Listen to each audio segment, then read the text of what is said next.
घुटनों पे बैठ जाओ, अपने हाथों को उठा लो। आप चाहते हो पवित्र आत्मा से भरना? अपने पड़ोसी को बोलो, जीसस क्राइस्ट की सबसे इंपॉर्टेंट आज्ञा क्या है बता। बोलो अपने पड़ोसी को, यीशु मसीह की सबसे इंपॉर्टेंट आज्ञा क्या है आज? पता है क्या है? क्या है? ऊंची बोलो, क्या करना है?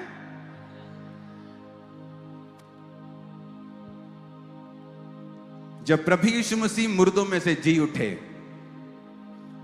और 40 दिन वो चेलों के संग रहे और मिरेकल्स करते रहे, उनके साथ खाना खाते रहे, उन्हें यह दिखाने के लिए कि मैं आत्मा नहीं हूं, मैं हड्डी और मांस हूं, मैं जी उठा हूं।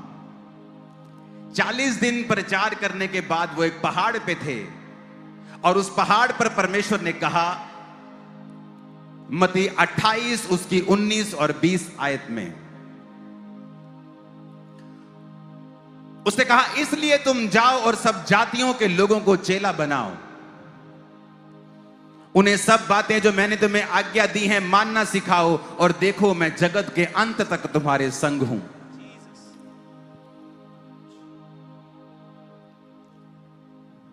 सिर्फ गूंज कम करने के लिए बोला।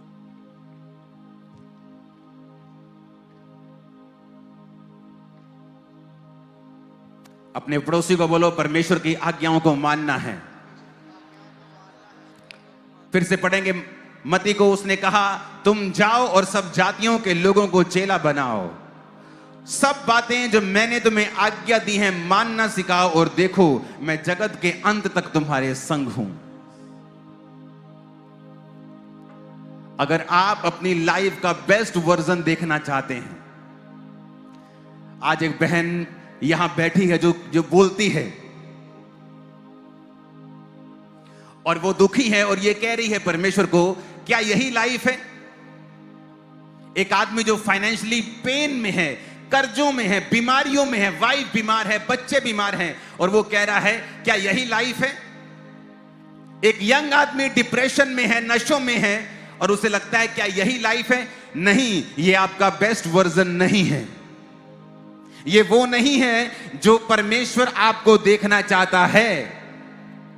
लेकिन अपने आप में से बेस्ट वर्जन निकालने के लिए आपको एक आज्ञा को फॉलो करना होता है जो बाइबल में लिखी गई है।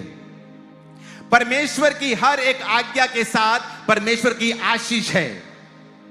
अगर उसने ये कहा है, मेरी चर्च में एक व्यक्ति आया, उसको किसी ने बता दिया कि तू चर्च में जाएगा तो तेरा डाइवोर्स, जो छुटकारा तुझे जल्दी हो जाएगा, तेरी वाइफ के साथ उसका डिवोर्स चल रहा था। वो चर्च में आया और चर्च में प्रचार चल रहा था कि डाइवोर्स से परमेश्वर नफरत करता है। जब उसने सोचा कि परमेश्वर तो डाइवोर्स से नफरत करता है, तो मैं प्रेयर कैसे करूं कि परमेश्वर मुझे जल्दी छुटकारा दे। उसने प्रार्थना करनी शुरू कर दी, परमेश्वर मुझे छुटकारा नहीं चाहिए, तेरी मर्जी मेरी जिंदगी में पूरी हो। प्रार्थना करने के थोड़े महीने बाद ही उसकी वाइफ से उसका पैचअप हो गया, वो वापिस आई, उनके फिर बच्चे हुए और बच्चे हुए, और वो दोनों इकट्ठे रहने लगे। क्योंकि परमेश्वर की हर एक आशीष जो है वो उसके वचन के साथ जुड़ी हुई है। परमेश्वर की सारी ब्लेसिंग्स उसके वचन के साथ जुड़ी हुई है। आप क्रिश्चियन घर में जन्म हुआ, आप क्रिश्चियन घराने में जन्मे, आप पास्टर के बेटे हैं, आप बिशप के बेटे हैं, कोई फर्क नहीं पड़ता है। बाइबल के मुताबिक परमेश्वर किसी का पक्षपात नहीं करता है। वो ये देखता है कि ये आदमी क्या मेरे वचन को फॉलो कर रहा है या नहीं कर रहा है। क्योंकि परमेश्वर की हर एक आशीष उसके वचन के पीछे छुपी है। एक भाई मुझे संडे मिला और उसने मुझे अपनी गवाही दी। वो यहां मौजूद है, वेलकम में यहां था। उसने कहा, मैं आपके क्रूसेड को देखकर मैंने आपको फॉलो करना शुरू किया। हम क्रिश्चियन थे लेकिन परमेश्वर को फॉलो नहीं करते थे। मैंने आपके वचनों को सुना और मैं 8,000 रुपया महीना तनख्वाह पे लग गया। मुझे नौकरी मिली 8,000 रुपया महीने की। कहता जब मैंने आपका वचन सुना तो वचन सुनते सुनते परमेश्वर ने मेरे दिल में डाला कि ये 8,000 रुपया तू चर्च में देना शुरू कर दे। अब चर्च के लिए 8,000 रुपया क्या है, नथिंग, लेकिन उसके लिए वो सारा कुछ है। और उसने कहा कि मैं परमेश्वर के वचनों पे चलना शुरू हो गया। मैंने पाप को त्याग दिया, परमेश्वर के वचनों पे चला, बीजों को बोया, प्रार्थनाएं की, फास्टिंग की। जब वो मुझे मिलने के लिए तब भी शायद वो फास्टिंग में था। और उसने कहा परमेश्वर ने मेरे दिन को बदला। परमेश्वर ने मुझे एक दिल में डाला कि मैं एक रेंट पे लूं एक पैलेस, और पैलेस उसने रेंट पे लिया और वो चलना शुरू हो गया। आज उसके 4 पैलेस हैं, करोड़ों की जमीन का वो मालिक बन चुका है और लाखों करोड़ों रुपया कमाता है। यही मौजूद है हमारे बीच में। उसको भाई उसको थोड़े देर के लिए यहां पे लेके आना। मैं आपको टेस्टिमनी क्यों दे रहा हूं? क्योंकि एक व्यक्ति चर्च में आया, चाहे वो बॉर्न क्रिश्चियन था, चाहे वो मसीह को मानता था पहले से लेकिन वचन पे नहीं चलता था, तो वो उसकी लाइफ में संघर्ष था, उसकी लाइफ में दुख था। आप ही यस, अपना नाम क्या है? सतीश मसीह। मैं नानोहारनी पिंड है साडा कलानौर दे नाल ही है। और आप 8,000 की जॉब करते थे? जी बिल्कुल पापा जी। और अभी कितने पैलेस है? पैलेस 4 रिजॉर्ट है मेरे। 4 रिजॉर्ट हैं आप जी। और कितनी जमीन है आपकी? 3 लीज पे है, एक मैं पर्सनल बना रहा हूँ अपना। जमीन कितनी है आपकी पर्सनल? 3.5 एकड़। और उसकी वैल्यू करोड़ों में? 12 करोड़ की। Okay, thank you. किसकी बात कर रहा हूं मैं? आप बॉर्न क्रिश्चियन फैमिली से थे ना? आप बॉर्न क्रिश्चियन फैमिली से थे? जी, शुरू से मसीही थे? जी जी। लेकिन वर्ड फॉलो नहीं करते थे? नहीं जी। और मैं इसको याद कर रहा था, मुझे नहीं मालूम कि आज ये वेलकम में मेरे पास होगा। और जैसे मैंने देखा, मैंने कहा ये तो वही ब्रदर है जिसकी मैं टेस्टिमनी सोच रहा था। इमेजिन करो, एक 8,000 रुपए काम पे महीने का कमाने वाला एक वर्कर, जब परमेश्वर के साथ उसका इनकाउंटर होता है कि मैं बॉर्न क्रिश्चियन हूं, मैं क्रिश्चियन हूं लेकिन वचन पे नहीं चलता, तो मैं अब वचन पे चला करूंगा। और लाइफ चेंज हुई, क्योंकि परमेश्वर में बोया गया व्यर्थ नहीं होता है, उसमें की गई पवित्रताई मेहनत व्यर्थ नहीं होती है। परमेश्वर की हर एक आज्ञा के पीछे एक आशीष छुपी है। वो 8,000 रुपए काम करने वाला एक मजदूर, वो परमेश्वर का बेस्ट वर्जन नहीं था, वो तुम थे। उसमें परमेश्वर मिला हुआ नहीं था, वो तुम थे, इंसान थे। जो स्ट्रगल कहता है मैं स्ट्रगल के लिए पैदा हुआ, वो इंसान था, विदाउट गॉड, विदाउट जीसस। फैसला किया कि मैं अपना जीवन परमेश्वर को दूंगा। चर्च को फॉलो करना शुरू किया, टीचिंग को फॉलो करना शुरू किया। दिन बदलने शुरू हुए। एक रिजॉर्ट से इतनी कमाई होने लगी, किराए पे लिया था, फिर दूसरा, फिर तीसरा, फिर अपना बना रहे हैं, वे जमीन ली। कैसे बदला? वचन के कारण बदला, क्योंकि हर एक वचन के पीछे एक आशीष छुपी है। इसीलिए परमेश्वर कहता है कि जब भी मैं अपने लोगों को गड्ढों से बाहर निकालना चाहूंगा, मैं अपने वचनों को उनके पास भेजूंगा। जब भी परमेश्वर आपको बीमारी से बाहर निकालने वाला होगा, वो आपको वचन भेजेगा। कई बार आप प्रार्थना करेंगे, प्रभु मैं इस बीमारी से आजाद होना चाहता हूं, मैं इस गरीबी से आजाद होना चाहता हूं, मैं इस लानत से आजाद होना चाहता हूं। आप ब्यूटीफुल हैं लेकिन आपका हस्बैंड आपके बजाय किसी और को देख रहा है। आप टैलेंटेड हैं लेकिन आपकी वाइफ आपकी इज्जत नहीं कर रही है, आपके बच्चे आपको पूछते नहीं हैं। ये सारी निशानियां हैं परमेश्वर की एब्सेंस के, कि परमेश्वर मौजूद नहीं है वहां पे। ये आपका बेस्ट वर्जन नहीं है, ये आपका बेस्ट नहीं है। जो परमेश्वर जिस तरह से आपको देखता है, आप अभी तक वहां नहीं पहुंचे हैं, क्योंकि वहां तक पहुंचने के लिए परमेश्वर की आज्ञाओं को मानना जरूरी है। उसकी आज्ञाएं आसान हैं, उसकी आज्ञाएं मुश्किल नहीं हैं, उसकी आज्ञाएं धर्म परिवर्तन नहीं करती, उसकी आज्ञाएं मन परिवर्तन करती हैं, उसकी आज्ञाएं जीवन परिवर्तन करती हैं। और जब आप उनकी आज्ञाओं को मानने लगते हैं, जब आप परमेश्वर की आज्ञाओं को सुनने लगते हैं और उसकी आज्ञाओं को मानने लगते हैं, आप किसी भी धर्म से क्यों नहीं हैं, आप किसी भी जाति से क्यों नहीं हैं, परमेश्वर आपकी प्रार्थनाओं को सुनने लगता है। हजारों लोग हैं, हजारों लाखों लोग हैं चर्च में आके जिन्होंने नशे को छोड़ा है और परमेश्वर ने उनको आशीषित किया है। कितने लोग हैं यहां पर जो चर्च आने के बाद नशा छोड़ चुके हैं? दोनों हाथों को हिलाओ जरा। ये देखो, मारो जरा कैमरा, दोनों हाथों को जोर जोर से हिलाओ जरा। लाखों लोग आपको मिलेंगे। दोनों हाथों को हिलाओ जरा जोर से। आप जिस एरिया में देखेंगे, जिस जगह देखेंगे जहां जेंट्स ज्यादा हैं, आप देखेंगे वहां पे लाखों लोगों ने नशों को छोड़ा है। यह कैसे पॉसिबल हुआ? परमेश्वर की सामर्थ्य के द्वारा। अपने पड़ोसी को बोलो, परमेश्वर की हर एक आज्ञा के पीछे एक आशीष छुपी हुई है। आमीन। वो आज्ञाएं आज मैं आपको बताने वाला हूं। आप हो सकता है यहां आशीष के लिए आए हों, चंगाई की प्रार्थना के लिए आए हों। आप यहां पे हो सकता है गरीबी से आजादी लेने के लिए प्रभु से आए हों। मेरे दिन बदल दे परमेश्वर, मुझे बेबी दे खुदावन, या कोई भी आपकी प्रार्थना हो सकती है। लेकिन मैं आपको एक आज्ञा दूंगा जो परमेश्वर ने आप लोगों के लिए दी है। जब आप उस आज्ञा को फॉलो करेंगे, मैं आपको वायदा करता हूं, आपका ड्रीम लाइफ आपके संग होगी। आप उसको जी रहे होंगे, आप उसको देख रहे होंगे, आप उसको जी रहे होंगे। आमीन। ऊंचाई आशीष हमारी है चर्च। परमेश्वर ने कहा है, जब हम प्रेरितों के काम 1 उसकी 8, मत्ती 9 उसकी 37, मत्ती 28 उसकी 19, 20, हम आज पढ़ेंगे मत्ती 9 उसकी 37 आयत को। जीसस ने कहा, तब यीशु ने अपने चेलों से कहा, पके खेत तो बहुत हैं परंतु मजदूर थोड़े हैं। आपको आशीष लेने का तरीका बता रहा हूं। आपको आशीष जीसस ने देनी है। आपके गर्भ को जीसस ने खोलना है। आपको लाहनतों से आजाद जीसस ने करना है। आपको शर्मिंदगी से आजादी प्रभु यीशु ने देनी है। मुझे उसने आजाद किया है शर्मिंदगियों से। मैं उसको जानता हूं पर्सनली, और मैं ये आपको बता सकता हूं कि आपकी हर एक सवाल का जवाब प्रभु यीशु मसीह के पास है। और उसके दिल में कुछ है जो वो आपसे कह रहा है। एक अच्छा नौकर कैसा होता है? जीसस ने कहा, उसने कहा एक अच्छा नौकर वो नहीं है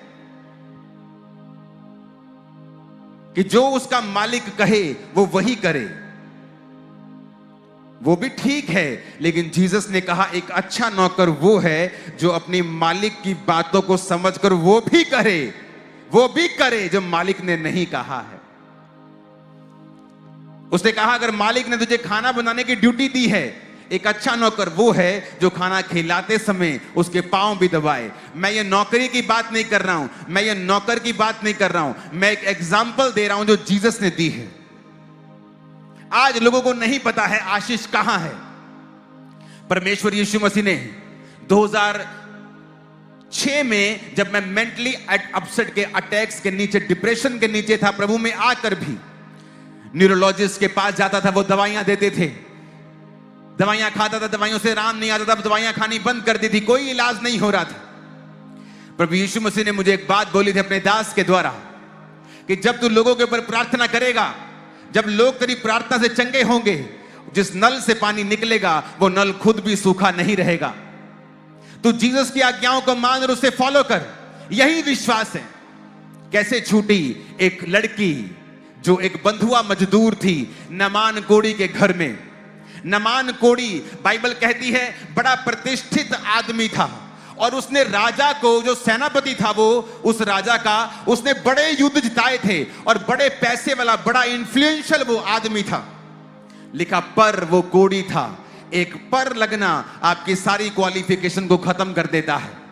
कि पैंजी मुंडा बड़ा बड़ा पढ़िया लिखिया है, मुंडा बड़ा अमीर है, मुंडा बड़ा लंबा चौड़ा सोना, पर वो नशे करता है। सारा कुछ खराब कर दिया। जब तूने कहा पर वो नशे करता है, सारा दिन पड़ा रहता है नशे करके, वो सारी क्वालिफिकेशन खत्म हो गई। नमान की जिंदगी में ये लानत थी। वो ऊंचा था, लंबा था, सेनापति था, लड़ने में अच्छा था, प्रतिष्ठित था, अमीर था, राजे का फेवरेट था, पर वो कोड़ी था। उसके घर में एक नौकरानी काम करती थी। उसने कहा अपने मालिकन को कि अगर मेरा स्वामी किसी इजराइल के भविष्यद्वक्ता के पास होता और वो उस पे प्रार्थना करता तो ये चंगा हो जाता। उस लड़की ने ये नहीं सोचा कि मैं खुद तो अभी बंधी हुई हूं, मैं टेस्टिमनी कैसे दे सकती हूं। वो मुझसे ये नहीं पूछेगा कि अगर तेरा परमेश्वर इतने सामर्थ्य है तो तू मेरे घर में नौकरी क्यों कर रही है, तू मेरे घर में झाड़ू क्यों लगा रही है, पोछा क्यों लगा रही है। अगर तेरा परमेश्वर इतना ही अच्छा होता तो तुझे बचा ना लेता बंधुआ मजदूर बनने से। लेकिन उसने अपनी ड्यूटी की और वही किया जो परमेश्वर की आत्मा ने उसे करने के लिए बोला। और उसने कहा अगर मेरा स्वामी इजराइल के किसी भविष्यद्वक्ता के पास होता तो वो उसे हाथ रख के चंगा कर देता।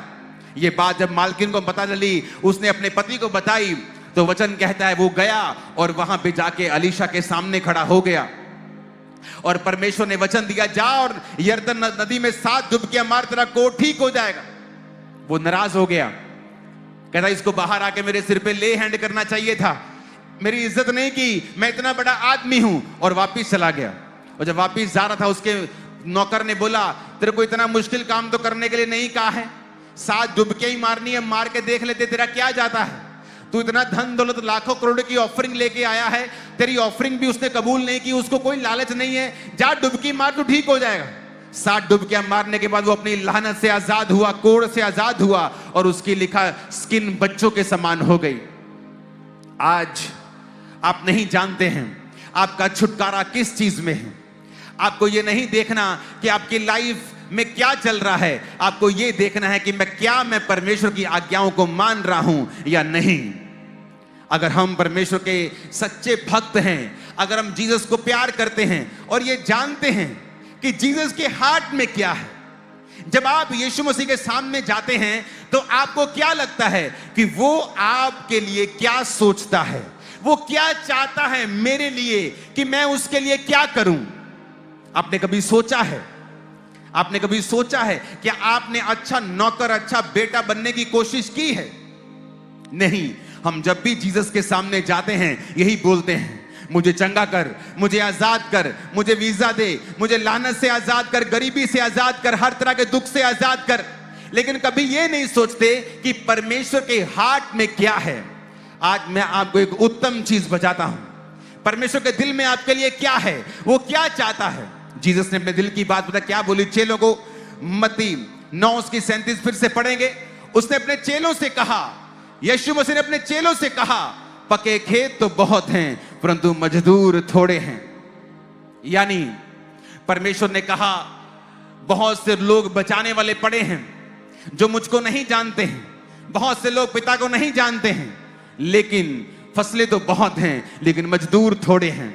वो मजदूर जो फसलों को काट सकें, वो मजदूर जो जाके फसलों की कटनी कर सकें और उन्हें इकट्ठा कर सकें, मजदूर थोड़े हैं।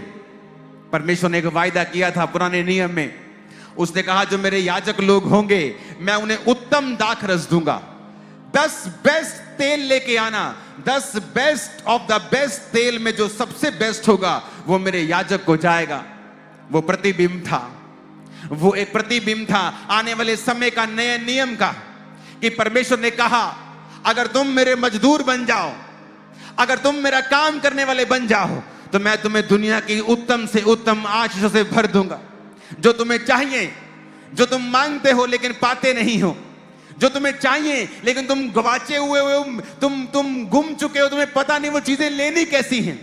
आज कौन नहीं है जो बेस्ट लाइफ नहीं जीना चाहता है, लेकिन आप नहीं जी रहे हैं, लोग नहीं जी रहे हैं जब तक वो इस वचन पे नहीं आते कि इस जगत के परमेश्वर ने आपको एक स्पेशल काम के लिए चुना है। जब यीशु मसीह मुर्दों में से जी उठे, उसने एक स्पेशल आज्ञा दी है। वो आज्ञा प्रेरितों के लिए सिर्फ नहीं है, सिर्फ पास्टर्स के लिए नहीं है, इवेंजलिस्ट लोगों के लिए नहीं है, वो सिर्फ प्रचारकों के लिए, टीचर्स के लिए नहीं है। उसने सबसे कहा, 500 से अधिक व्यक्ति जो उस समय यीशु मसीह के संग थे पहाड़ के ऊपर, उसने सबसे कहा, कहता जाओ और सब जातियों के लोगों को चेला बनाओ। मेरी बातें जो शुरू से लेकर अंत तक मैंने तुम्हें सिखाई हैं उन्हें मानना सिखाओ, और देखो जगत के अंत तक मैं तुम्हारे साथ हूं। आज जो व्यक्ति इस आज्ञा को मानता है, जिसको जीसस के हार्ट के बारे में मालूम हो रहा है कि देखो यीशु ने कहा, मेरे यीशु ने कहा कि मजदूर थोड़े हैं, वो ढूंढ रहा है मजदूरों को, वो चाहता है क्राइस्ट चाहता है कि मजदूर बढ़ें। यीशु ने कहा देखो फसलें बहुत हैं, काटने वाले मजदूर नहीं हैं, ये फसलें खराब हो जाएंगी, अगर एक समय तक नहीं कटेंगी तो सड़ जाएंगी पड़ी पड़ी, तो मुझे मजदूर चाहिए जो फसलों को काट सकें। और आपको मालूम होना चाहिए जो परमेश्वर के पवित्र लोग हैं, जो उसके प्रचारक हैं, जो उसका काम करने वाले लोग हैं, उनके लिए परमेश्वर ने एक स्पेशल आशीष ठहराई है। वो अपनी लाइफ के बेस्ट वर्जन को देखते हैं, अपनी मिनिस्ट्री के बेस्ट वर्जन को देखते हैं, अपने परिवार के बेस्ट वर्जन को देखते हैं, क्योंकि अब वो परमेश्वर के सुसमाचार के साथ जुड़ गए हैं। आप में से कितने लोग ऐसे हैं जो रोज परमेश्वर का प्रचार करते हैं? प्रचार करने के लिए आपको पुलपिट की जरूरत नहीं है, प्रचार करने के लिए आपको सोशल मीडिया की जरूरत नहीं है कि आप वहां पे जाके प्रचार करें तो तभी प्रचार होगा। अपने घरों में आप प्रचार कर सकते हैं, अपने रिश्तेदारों में आप प्रचार कर सकते हैं। मेरे चर्च में एक लड़की काम करती थी, मॉल में काम करती थी, चर्च में आती थी। वो मॉल में जब काम करती थी उसे किसी लड़के ने फ्रेंडशिप का ऑफर किया कि क्या तुम मेरे साथ फ्रेंडशिप करोगी? उसने बताया, उसने कहा नहीं, मेरी ऑलरेडी किसी के साथ फ्रेंडशिप हुई है। उसने कहा किसके साथ? उसने कहा यीशु के साथ, जीसस के साथ मैं ऑलरेडी फ्रेंडशिप में हूं, अब मैं तुम्हारे साथ फ्रेंडशिप नहीं कर सकती। ये बात उसको इतनी अजीब लगी कि मैंने लाइफ में पहली लड़की देखी है जो एक लड़के को बोल रही है कि नहीं मुझे फ्रेंडशिप तुझसे नहीं करनी, मेरी गॉड के साथ फ्रेंडशिप है। उस लड़के को इतना प्रभावित हुआ कि वो लड़का चर्च आना शुरू हुआ। उसने आके देखा कि तुम कहां जाती हो जहां पवित्रता की बातें होती हैं। जो परमेश्वर ये कहता है कि बिना पवित्रता तुम परमेश्वर को देख भी नहीं सकते। देखने का मतलब आंखों से देखना नहीं, देखने का मतलब उसके कामों को देखना, उसके हाथ को देखना, अपने बिजनेस के ऊपर, शरीर के ऊपर, परिवार के ऊपर, अपने जीवन के ऊपर प्रभु के हाथ को, बड़े हाथ को काम करता हुआ देखना। खुदा ने कहा बिना पवित्रता के तुम नहीं देख सकते, मेरे हाथ को काम करता हुआ तुम नहीं देख सकते। वो लड़की ने प्रचार किया। उसने प्रचार करने के लिए माइक नहीं पकड़ा, अपनी लाइफ का कैरेक्टर ऐसा बना लिया कि उसकी जिंदगी चलता फिरता एक प्रचारक बन जाए, वो चलती फिरती प्रचारक बन जाए। आप में से कितने लोग ऐसे हैं जो रोज प्रचार करते हैं? जब मुझे पता है कि क्राइस्ट के दिल में सबसे टॉप के ऊपर अगर कोई पॉइंट है वो ये है कि जाओ और सब जातियों के लोगों को चेला बनाओ। और उसने ये बात अपने चेलों से पहले भी कही थी कि देखो फसलें बहुत हैं लेकिन मजदूर थोड़े हैं। उसने ये पहले भी कहा था कि मैं चाहता हूं कि तुम लोगों को बचाओ। 2 कुरिन्थियों 5 उसके 20 में लिखा है, पौलुस कहता इसलिए हम मसीह के राजदूत हैं, मानो परमेश्वर हमारे द्वारा विनती कर रहा है। हम परमेश्वर की ओर से निवेदन करते हैं, मसीह की ओर से निवेदन करते हैं कि परमेश्वर के साथ मेल मिलाप कर लो। वो कहता मैं परमेश्वर का राजदूत हूं, I am the ambassador of God.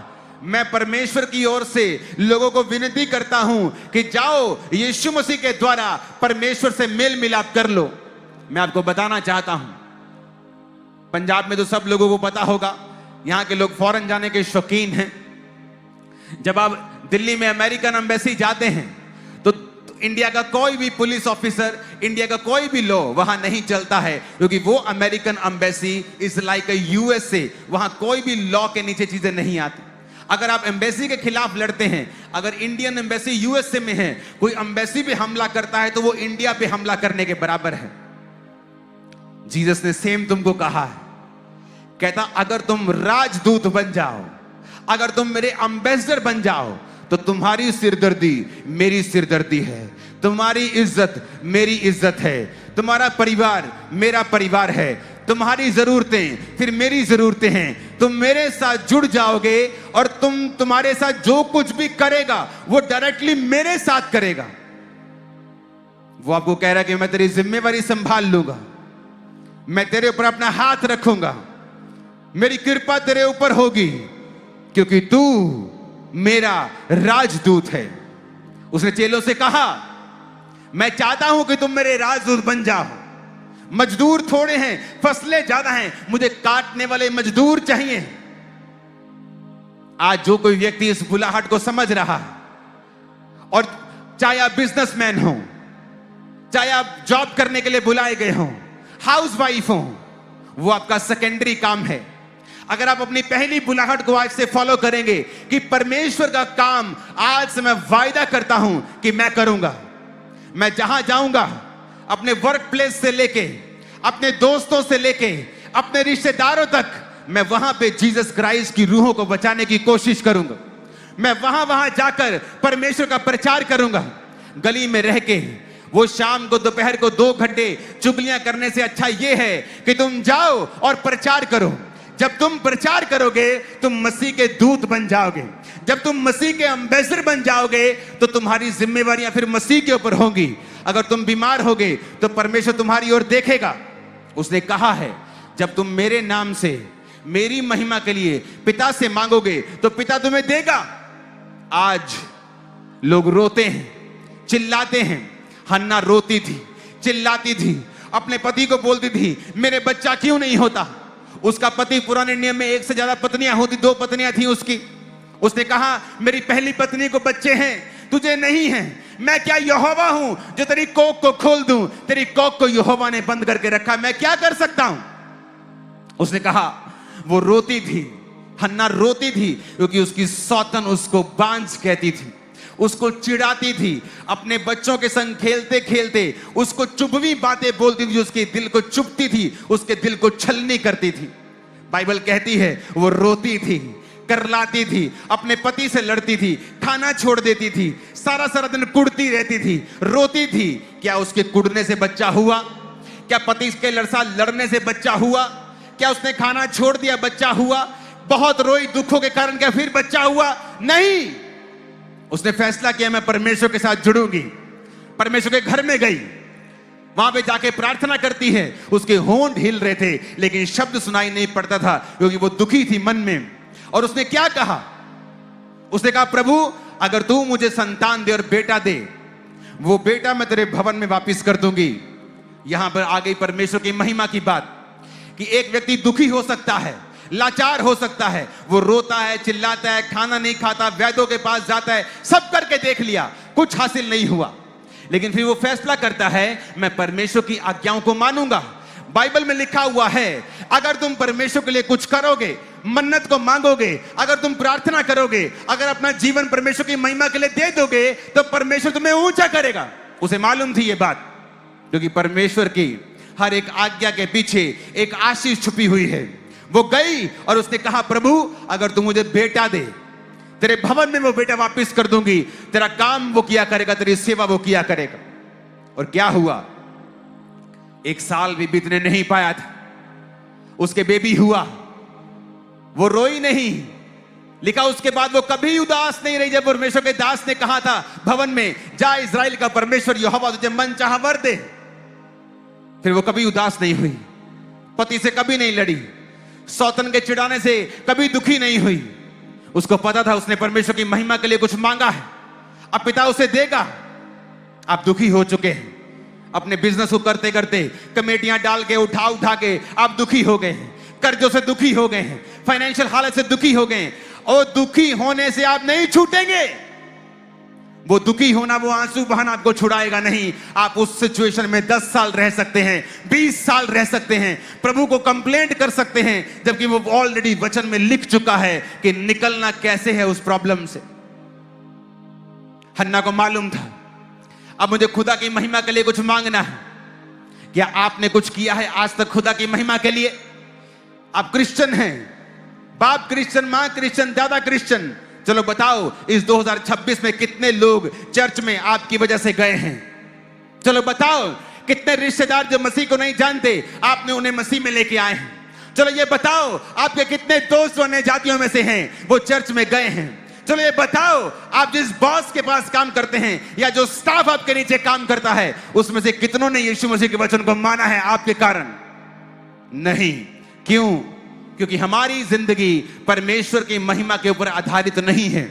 हमारी जीवन एक सेल्फिश जीवन है जहां पे हम अपने लिए बच्चों को चाहते हैं, अपने लिए बरकतों को चाहते हैं। और परमेश्वर ने कहा है अगर तुम मांगते हो लेकिन पाते नहीं तो इसलिए कि तुम अपना मांगा हुआ ऐश में उड़ा दो, व्यभिचार में उड़ा दो, मौज मस्ती में उड़ा दो, इसीलिए तुम मांगते हो लेकिन पाते नहीं। परमेश्वर ने कहा उसके दिल की इच्छा है, देखो आपको मालूम है यीशु मसीह एकमात्र परमेश्वर है, एक बड़ा परमेश्वर जिसने सारी सृष्टि को बनाया है। उसके हार्ट की बात है, कहता बहुत सारी फसलें हैं लेकिन मजदूर थोड़े हैं। उसके दिल की बात है कि जाओ और सब जातियों के लोगों को बताओ, उन्हें चेला बनाओ। लेकिन आज हम उसकी मोस्ट इंपॉर्टेंट आज्ञा को भूलकर अपने अपने कामों में बिजी हो गए। परमेश्वर ने आदम को कहा, आदम ये सारी वादी तेरे लिए, अटन की वाटिका तेरे लिए, जाओ और इसमें काम कर। और वो काम कर रहा था परमेश्वर के ठहराए हुए स्थान के ऊपर। काम करता करता परमेश्वर ने कहा, आदम का अकेला रहना ठीक नहीं है। उसने नहीं कहा प्रभु मैं अकेला हूं, मेरे को लोनलीनेस फील हो रही है। नहीं, आदम परमेश्वर की ग्लोरी में था। आदम प्रभु का ठहराया हुआ काम कर रहा था। आप जब परमेश्वर के ठहराए काम को करते हैं, परमेश्वर खुद देखता है आपकी जिंदगी में आपको क्या चाहिए। वो खुद देखता है कि आपकी लाइफ में अब क्या जरूरत है।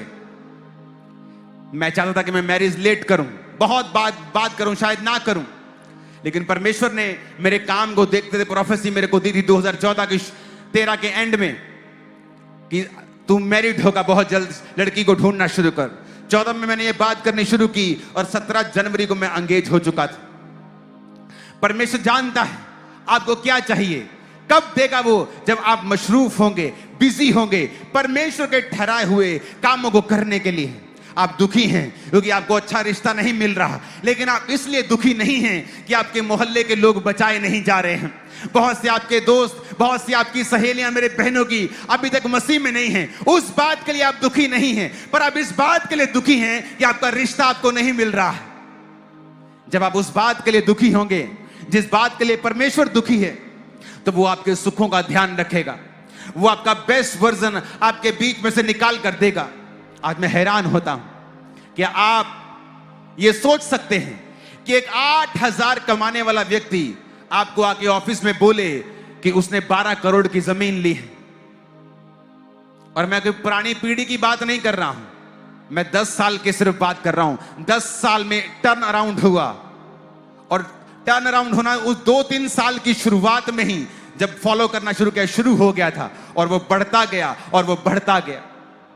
जब आप क्राइस्ट की महिमा के लिए अपना जीवन देते हैं, जीवित चर्चिस के साथ जुड़ते हैं, सिर्फ खामबरा चर्च जीवित चर्च नहीं, बहुत सी चर्चिस जीवित चर्चिस जहां मसीह की महिमा होती है, जहां रूह को बचाने का दर्शन है, जहां परमेश्वर को बचाने, उसकी रूह को बचाने का दर्शन है।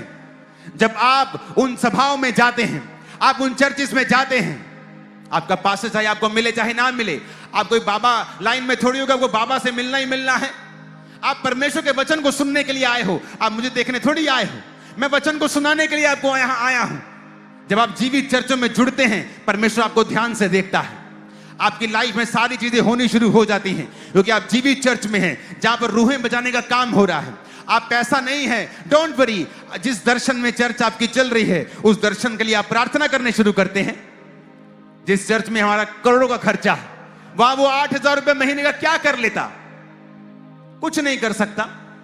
लेकिन उस व्यक्ति की वो पूंजी थी, पूरे महीने की कमाई थी, वो उसका हार्ट था, वो रूहें बचाने का, बोने का, प्रेयर का, पवित्रताई का। और परमेश्वर दिलों को देखता है, पैसों की अमाउंट को नहीं देखता। वो आपके हार्ट को देखता है, वो आपके दिल को देखता है कि वो कैसा है उसके लिए।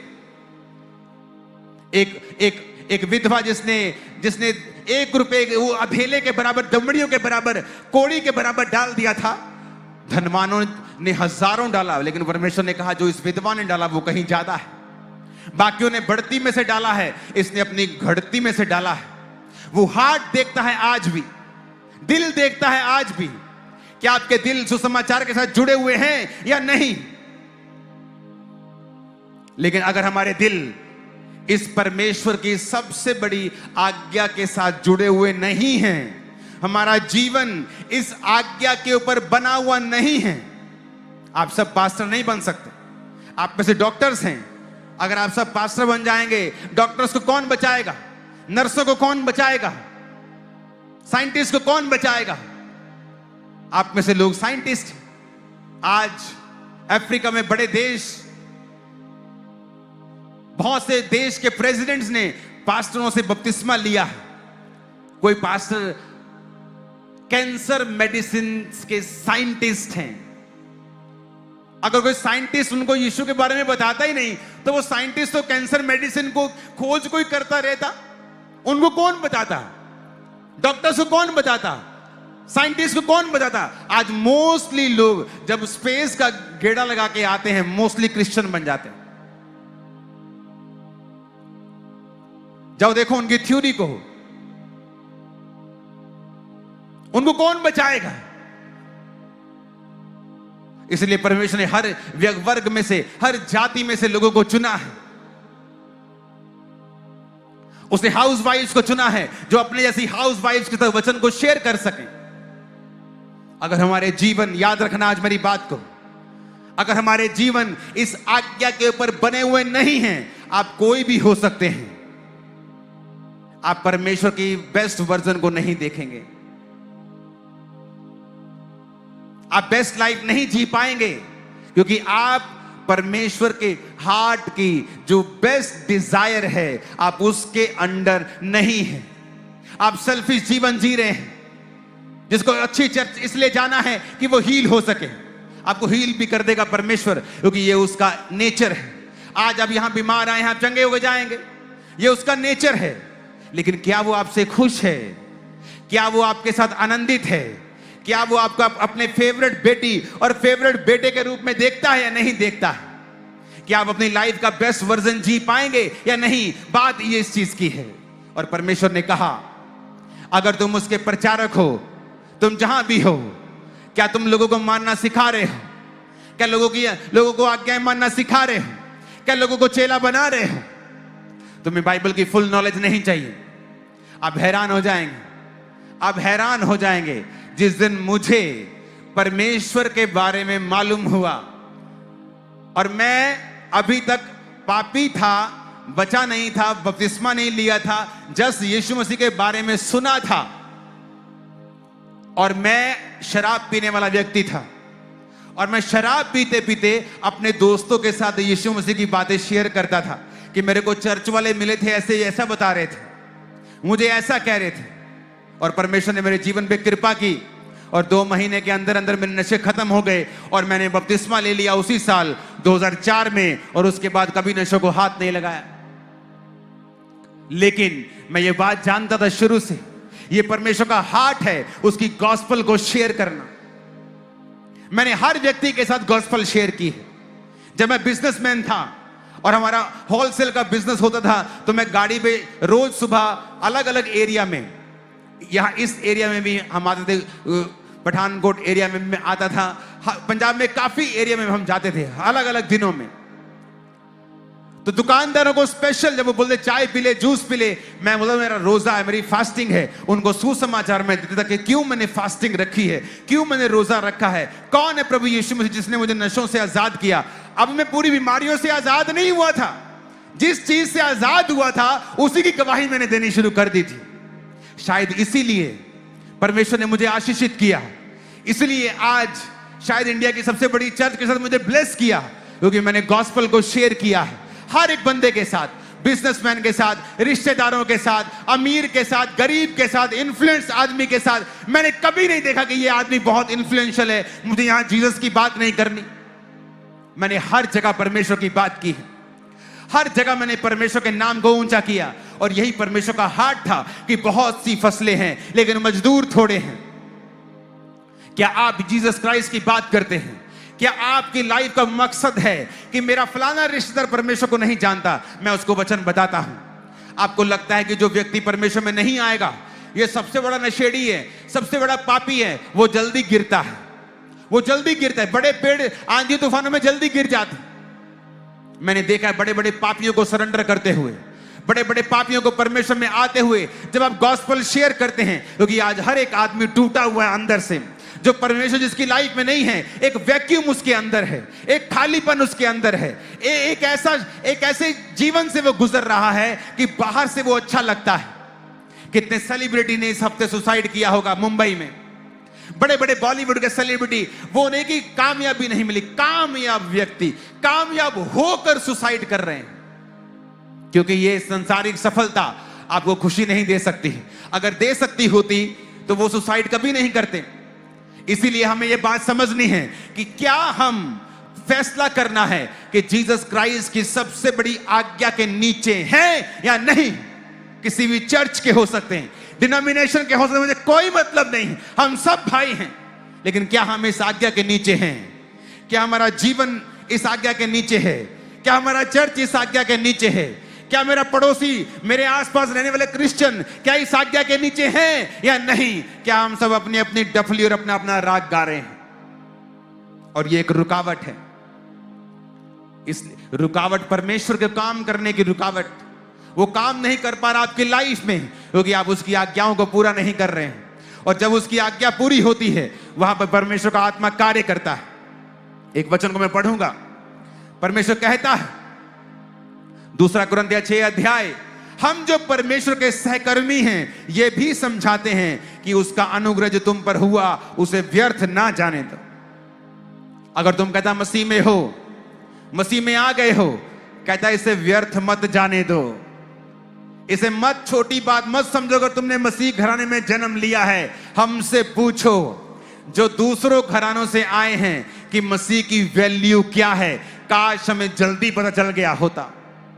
कहता व्यर्थ मत जाने दो, इसको छोटी बात मत समझो कि तुम मसीह घराने में जन्मे हो, छोटी बात है। क्योंकि वो दूसरे घराने में जब मैं मसीह में जन्मा हूं, आम बात है। कहता उसके अनुग्रह को व्यर्थ मत जाने दो।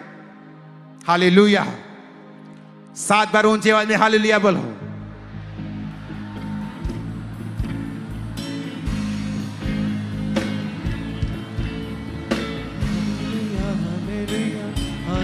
Hallelujah, hallelujah. 11 आयत में लिखा है, उसने कहा हे कुरिन्थियों, हमने खुलकर तुमसे बातें की हैं। पौलुस कहता है कलीसिया को, कुरिन्थियों की कलीसिया ऑलरेडी मसीह में थी। वो नॉन क्रिश्चियन लोगों से बात नहीं कर रहा, इस समय क्रिश्चियन से बात कर रहा। कहता हमने खुल के तुमसे बातें की हैं। मेरा दिल तुम्हारी ओर खुला हुआ है। तुम्हारे लिए हमारे मनों में कोई संकोच नहीं, पर तुम्हारे ही मनों में संकोच है। पर मैं अपने बच्चे जानकर मैं तुमसे कहता हूं, तुम भी उसके बदले में अपना दिल खोल दो। आगे कहता है, अविश्वासियों के साथ आसमान जुए में ना जुतो, क्योंकि धार्मिकता और अधर्म का क्या मेल जोल, या ज्योति और अंधकार की क्या संगति, मसीह का बलियाल के साथ क्या लगाव, विश्वासी के साथ अविश्वासी का क्या नाता। तुम पर कहता अनुग्रह हुआ है, हमने खुल के तुमसे बातें की हैं, हमारे मन में तुम्हारे लिए कोई संकोच नहीं है। कहता तुम अगर विश्वासी हो तो अविश्वासियों के साथ आसमान जुए में मत जुतो। एक मसीह का बलियाल के साथ क्या लगाव, एक अविश्वासी का विश्वासी के साथ क्या नाता। नाते की बात कर रहा है, वो घूमने फिरने की बात कर रहा है, वो संगतियों की बात कर रहा है। मैं एक शराब पीने व्यक्ति से नफरत नहीं करता हूं। चर्च में लोग शराब पी के आते हैं, हम उनको मारते पीटते नहीं। अगर एक पापी आत्मिक अस्पताल में जाएगा तो उसी को तो जरूरत है जाने की। एक अच्छा भला आदमी अस्पताल में नहीं जाता। लेकिन मैं शराबियों के साथ संगति नहीं करता हूं। मैं उनके साथ रोज खाता पीता बैठता उठता, खाता पीता बैठता उठता, वो मेरे बेस्ट फ्रेंड नहीं है। मैं उनसे प्यार करता हूं, गॉस्पल शेयर करता हूं, प्रेयर करता हूं, उनको कहीं कुछ चाहिए मैं प्रोवाइड करता हूं, लेकिन संगति नहीं करता। तुम्हारी संगति किसी व्यभिचारी के साथ, जो व्यभिचारी है, जो गलत कामों में है, तुम उसके साथ संगति रखते हो। पौलुस कहता तुम अनुग्रह को व्यर्थ कर रहे हो। जो खुदा ने तुम्हें अनुग्रह दिया ना, तुम मिट्टी में मिला रहे हो। कहता अविश्वासियों के साथ आसमान जुए में क्यों जोत रहे हो। धार्मिकता और अधर्म का क्या मेलजोल। और उसने आगे समझाया, कहता अगर मैं तुम्हें कहूं कि तुम इस जगत के पापियों और शराबियों और व्यभिचारों की संगति ना करो, फिर तुम्हें जगत से ही निकल जाना पड़ेगा। पर कहता मैं तुम्हें उनके साथ मेलजोल ना करने के लिए नहीं कह रहा हूं, मैं संगति की बात कर रहा हूं। वचन कहता है जो परमेश्वर के साथ संगति करता है उसके साथ एक आत्मा हो जाता है। जब आप प्रभु के साथ संगति करते हैं आप वन स्पिरिट हो जाते हैं। आज जब मैं परमेश्वर के आत्मा से यहां आ रहा था तो परमेश्वर ने कहा, मैं ये मैसेज देने का तैयार नहीं था। परमेश्वर का नहीं, लोगों को बोलना है कि गुरदासपुर में से ही वो आपके लोगों को उठाएगा विधानसभा में। उसने कहा, मैंने आपको बोल दिया। जब आप उसके साथ संगति करते हैं आप उसके साथ एक आत्मा हो जाते हैं। जब आप पापियों के साथ संगति करते हैं आप उनकी रंगत को लेते हैं। खरबूजे को देखे खरबूजा रंग बदलता है, वो आपके विश्वास को कमजोर करते हैं। एक ऐसा क्रिश्चियन जो आपके संग है और हर तरह के पाप में है, अगर आप खुदा से प्यार करते हैं वो आपका बेस्ट फ्रेंड नहीं हो सकता है। क्योंकि जब आप उसके संग बैठेंगे आप नेगेटिव चीजों को हासिल करेंगे, आप भी पाप की ओर खींचे चले जाएंगे, आप भी खुदा की संगति से दूर होते जाएंगे। Hallelujah, hallelujah.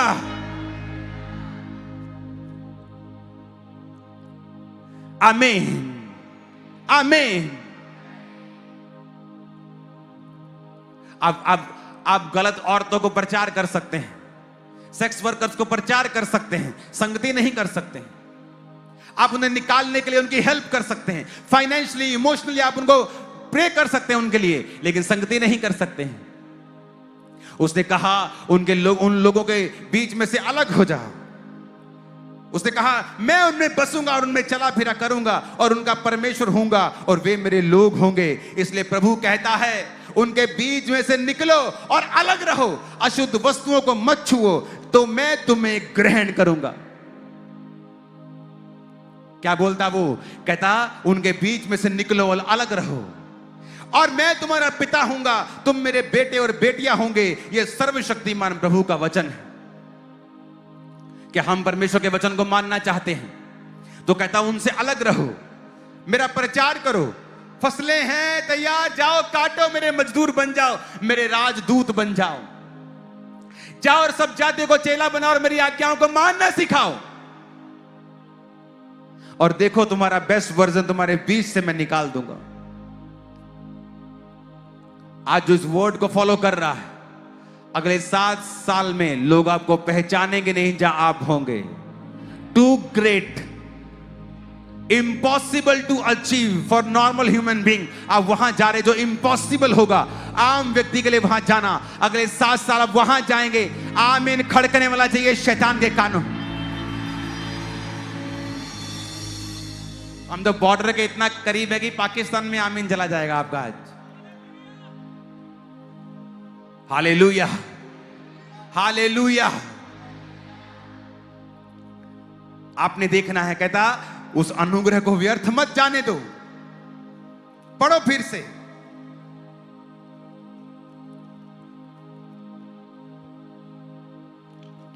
अपने पड़ोसी को बोलो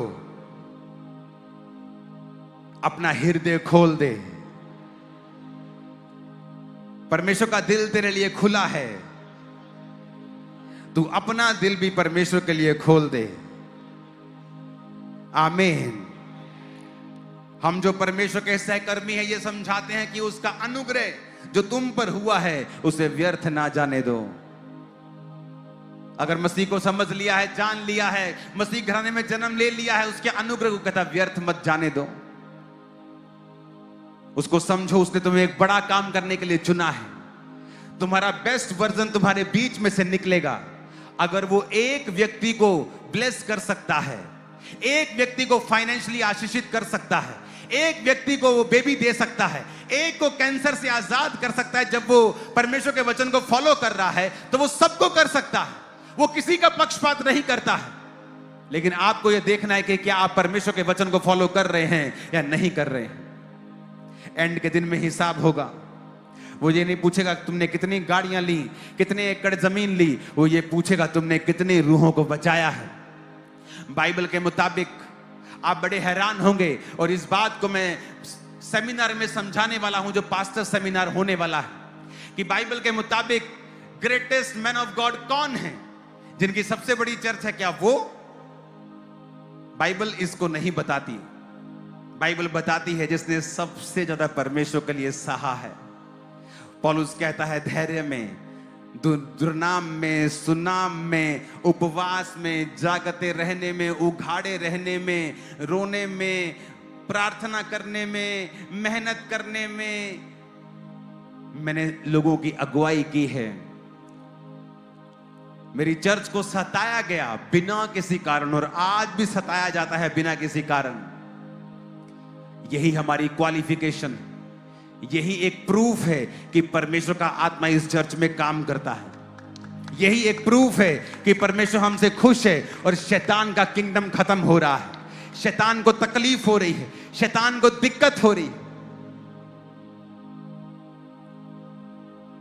क्या आप तैयार हैं उसका काम करने के लिए?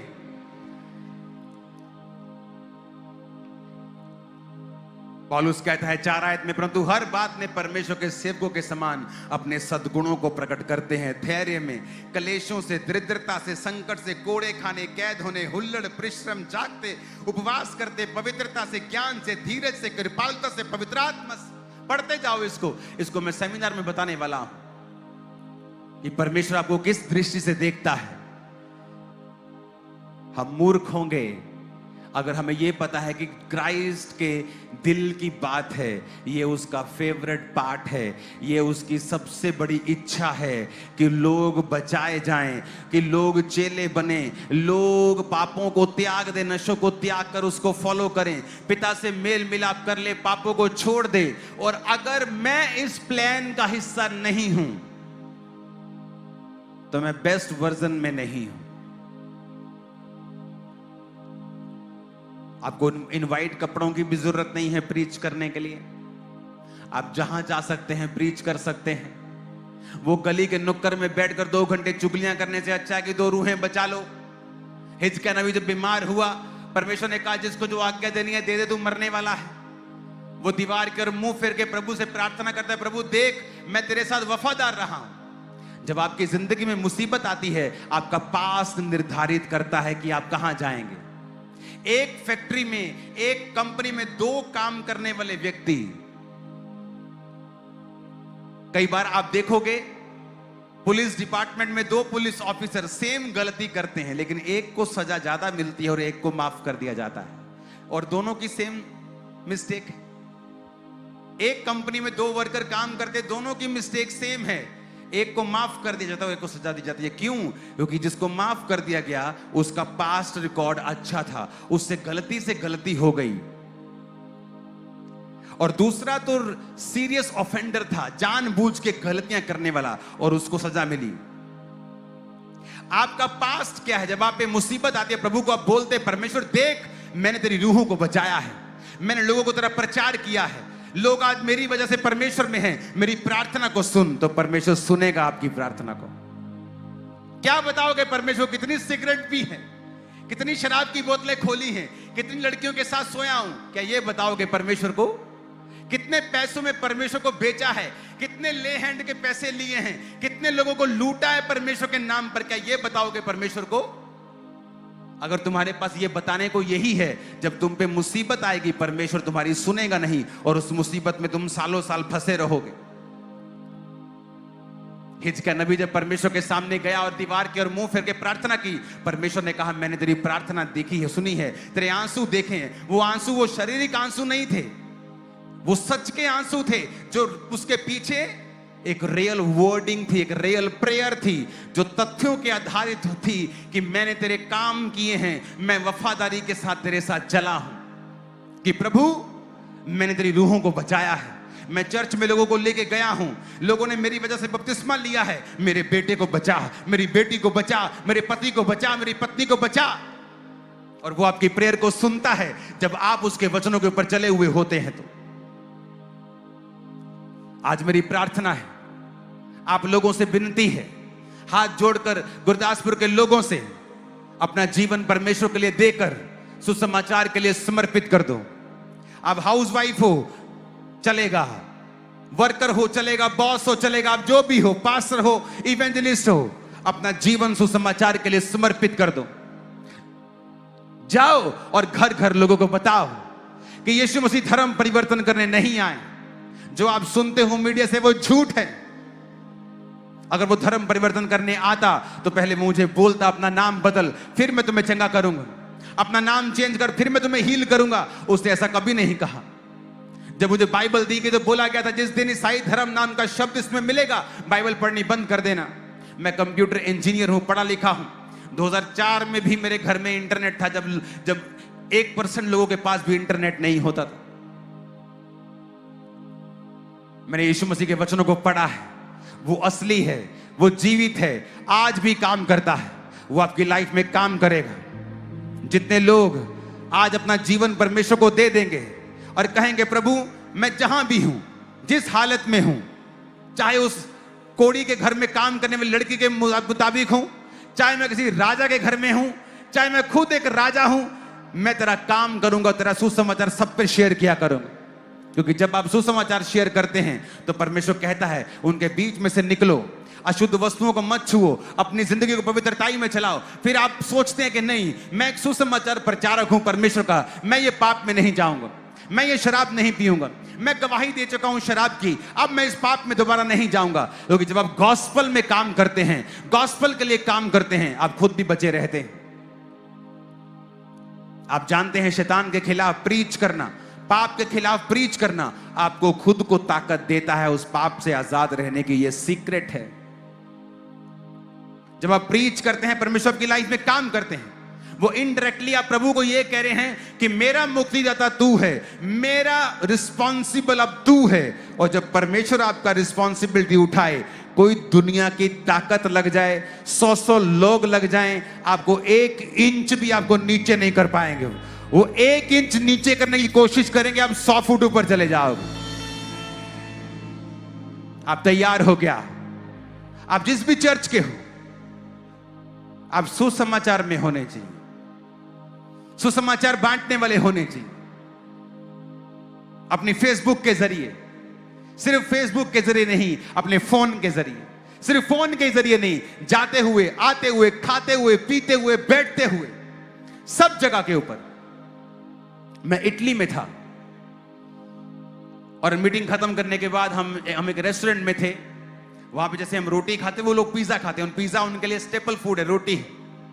तो जो भाई, वेटर भाई मुझे सर्विस कर रहा था, परमेश्वर की आत्मा ने मुझसे कहा मैं इससे बात करूं। मैंने उससे कहा आर यू क्रिश्चियन? तो बातों बातों में बात चली और मैंने उसे परमेश्वर का सुसमाचार दिया। और वो मेरी इंग्लिश भी समझ नहीं पा रहा था, साथ में ट्रांसलेशन वाला व्यक्ति, उसको लोकल आदमी उसको इटालियन में ट्रांसलेशन कर रहा था। और परमेश्वर ने उसको छुआ। कहता मैं आपको जानता नहीं, मैंने कभी आपको देखा नहीं है, पर जब मैं आपको सर्व कर रहा था ना, मेरे दिल को कुछ हो रहा था, पता नहीं क्या हो रहा था। मैंने कहा जब तू मुझे सर्व कर रहा था, मेरे दिल को भी कुछ हो रहा था कि मैं तुझे गॉस्पल शेयर करूं। मैंने उसे परमेश्वर का गॉस्पल शेयर किया और मालूम हुआ कि बहुत सालों से उसके पास बेबी नहीं, और उसको गॉस्पल मैंने शेयर की और मैं वहां से आ गया। आप कहीं भी गॉस्पल शेयर कर सकते हैं, रेस्टोरेंट में कर सकते हैं, रास्ते में कर सकते हैं, आपके घर के पास पुलिस नाका लगा है, आप वहां जा सकते हैं, पानी देने के बहाने उन्हें गॉस्पल शेयर कर सकते हैं। आप कहीं भी गॉस्पल शेयर कर सकते हैं। आपके घर के पास 4 मजदूर लगे हुए हैं, आप जाइए, ठंडा पानी उन्हें पिलाइए, गॉस्पल शेयर कीजिए। आप कैसे भी गॉस्पल शेयर कर सकते हैं। एक शराबी को शराब पीने का बहाना चाहिए होता। आज उदास है, ओ खोल ला बोतल यार। आज खुश है, खोल ला बोतल। दुखी है, बोतल खोल ला। ब्याह, बोतल खोल ला। मर गया कोई, बोतल खोल। उसको बोतल खोलनी है, चाहे कोई भी हो जाए। आपको गॉस्पल देनी है, चाहे कुछ भी हो जाए। गॉस्पल देनी है, कुछ भी हो जाए। आपको सुसमाचार देना है, कुछ भी हो जाए। और देखो, फिर ऐसा करके देखो लाइफ कैसे बदलाव लेती है, कैसा टर्न अराउंड परमेश्वर मारता है, कैसे सबसे नीचे से कैसे टॉप पे वो लेके जाता है। आप जल्दी मुझे गवाही देने के लिए यीशु के नाम में आ रहे हैं। आमीन। छोटा लगा मेरे को, आमीन छोटा ही, आमीन छोटा। अभी मैंने कहा यीशु के नाम में तुम वापिस आ रहे हो गवाही के साथ आमीन ऊंचे आवाज में हालेलुया बोलते हुए साथ में।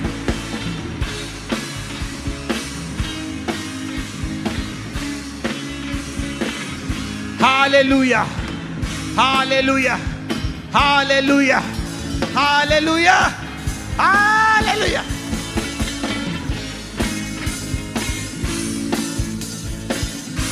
आमीन, आमीन, आमीन। अब आप परमेश्वर को कंप्लेंट नहीं करेंगे कि आप अपना बेस्ट वर्जन नहीं देख रहे हो, आपकी लाइफ में ब्लेसिंग नहीं आ रही, आप कंप्लेंट नहीं करेंगे, क्योंकि परमेश्वर ने आपको बता दिया है वो कैसे होगा। कहता अशुद्ध वस्तुओं को मत छुओ, उनके बीच में से निकलो, अलग रहो।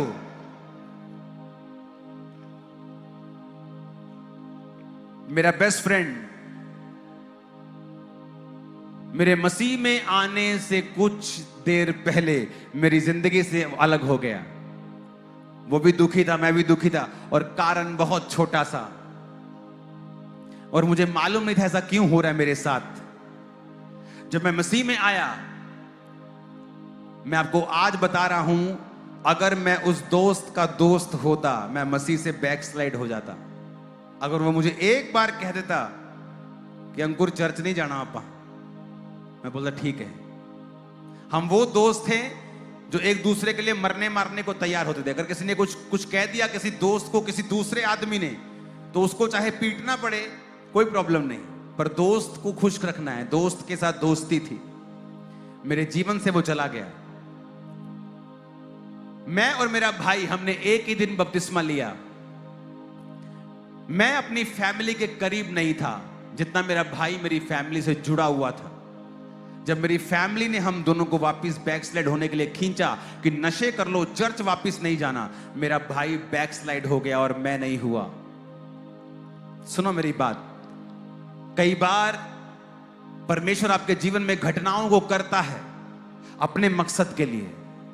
आज मेरा भाई क्रिश्चियन है, वापस आ गया। मेरी फैमिली जो रोकती थी वापस आ गई, सब सेवा करते हैं।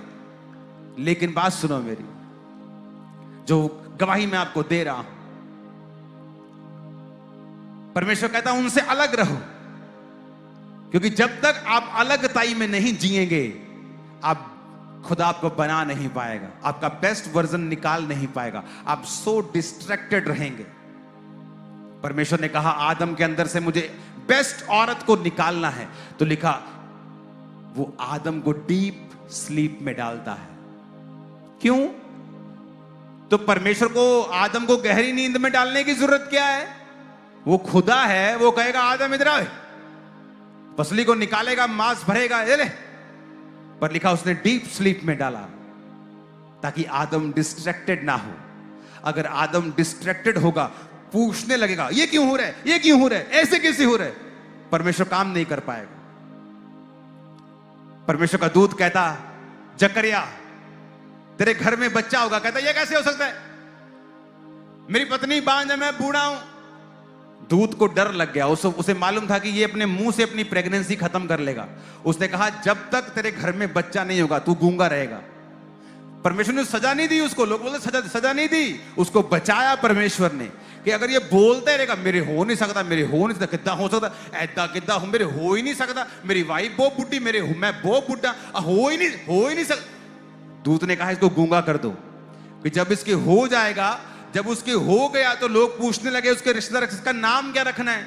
उसने कहा पट्टी लेके आओ। उसने पट्टी पे लिखा यूहन्ना। जैसे यूहन्ना लिखा उसकी जीभ खुल गई। सुनो, परमेश्वर कहता अलग रहो। क्यों? क्योंकि जो कुछ वो आपके अंदर से करना चाहता है, if you are a distracted man, अगर आप डिस्ट्रैक्टेड हैं क्योंकि आपकी बेस्ट फ्रेंड आपको डिस्ट्रैक्ट कर रही है, आपके अंदर से बेस्ट वर्जन परमेश्वर नहीं निकाल पाएगा। आपका बेस्ट फ्रेंड आपको डिस्ट्रैक्ट कर रहा है, आप नहीं निकाल, इसलिए परमेश्वर ने कहा उनके बीच से अलग हो जाओ और अलग रहो और अशुद्ध वस्तुओं को मत छुओ। अशुद्ध वस्तुओं को मत छुओ। कहता मैं उनमें बसूंगा, मैं उनमें चला फिरूंगा और वो परमेश्वर के मंदिर कहलाएंगे। अगर आप नहीं समझेंगे, अब्राहम जिस जाति में रहता था वो लोग भविष्य देखते थे, आदमी की शक्ल देखकर भविष्य बताने वाले लोग थे। और परमेश्वर जानता था जब तक अब्राहम को मैं इन लोगों के बीच से निकालकर अलग नहीं करूंगा, मैं अपनी मर्जी पूरी नहीं कर सकता हूं। इसलिए परमेश्वर ने कहा था अब्राहम अपने लोगों, पिता, कुटुंब के देश को छोड़ के अलग हो जा। क्या परमेश्वर वहां नहीं ब्लेस कर सकता? नहीं कर सकता है, वो होगा नहीं, क्योंकि वो so much distraction, so much things रहेंगी कि वो ध्यान नहीं दे पाएगा परमेश्वर क्या कहता है। तो परमेश्वर ने मुझे अलग किया, वो दोस्त मेरा वापिस आया, हम फिर दोस्त हैं आज। पर वो मेरा इतना भारी दोस्त नहीं है कि मुझे कुछ मसीह के बारे में बोले और मैं मान जाऊं, पर मैं उसका इतना भारी दोस्त जरूर हूं कि मैं उसे मसीह के बारे में रोज बताता हूं, रोज यानी जब मिलता है बताता हूं। आप मेरी बात समझ रहे कि नहीं? सब कुछ मसीह के लिए है। मसीह ने आपको चुना है, आपको तैयार किया है, मसीह घराने में आपका जन्म हुआ है। पौलुस कहता है इसे व्यर्थ मत जाने दो, इस अनुग्रह को व्यर्थ मत जाने दो। ये बड़ा अनुग्रह है तुम पर। और अगर आप ये बात को समझ जाएंगे, अलग जीवन जिएंगे, कुछ देर आप अलग रहेंगे, कुछ देर बोरिंग लगेगा, लेकिन एक समय आएगा जब परमेश्वर आपका बेस्ट वर्जन बना चुका होगा, आपको ऐसा बना चुका होगा कि ये संगतियां आपको इफेक्ट नहीं करेंगी। सब लोग वापिस आएंगे, लेकिन आप नेक्स्ट लेवल पे आ जा चुके होंगे, अनटचेबल होंगे। आमीन खड़कने वाला। और ये ब्लेसिंग आपके बच्चों के सर के ऊपर जारी, आमीन ऊंचा, ये ब्लेसिंग आपके परिवार के ऊपर जारी है चर्च। Hallelujah, hallelujah. अगली बार जब मैं कलानौर में आऊंगा तो हम 2 दिन का क्रूसेड करेंगे और बड़ी जगह के ऊपर करेंगे जहां एक साथ हम वहां बैठ सकें। Hallelujah, hallelujah. आज ये इंपॉर्टेंट नाइट है। आपको पता है परमेश्वर ने आपसे बात की है, आपको पता है परमेश्वर ने आपका उत्तर दिया है, उसने आपको बताया है कि तेरी लाइफ का बेस्ट कैसे निकलेगा तेरे अंदर से। अपने घुटनों पे आकर अपने हाथों को उठाओ। सुनो मेरी बात, आप तैयार हो सेवा करने के लिए? आप वो भीड़ तो नहीं है जो सिर्फ चंगाई लेने के लिए आई है। हां, वो तुम्हें हील करेगा अभी, तुम्हारे लंगड़ों को अभी चलाएगा 10 मिनट के अंदर, लेकिन जो परमेश्वर का मकसद है वो मैं तुम्हें बता रहा हूं। तैयार हो पूरा करने के लिए उस मकसद को?